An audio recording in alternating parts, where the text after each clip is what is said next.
My child, if I could quiet the noise around you and speak directly to your heart, I would tell you this truth. God is saying, I am working in silence.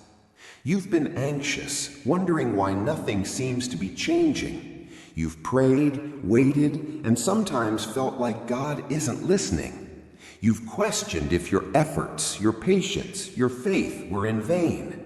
But God whispers, I see every tear.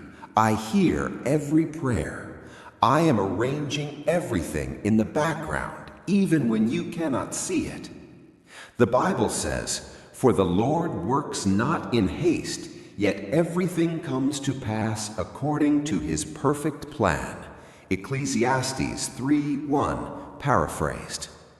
Every closed door, every delay, every quiet moment, it is all part of his divine preparation. He is moving things you cannot yet perceive. He is aligning people, timing, and opportunities.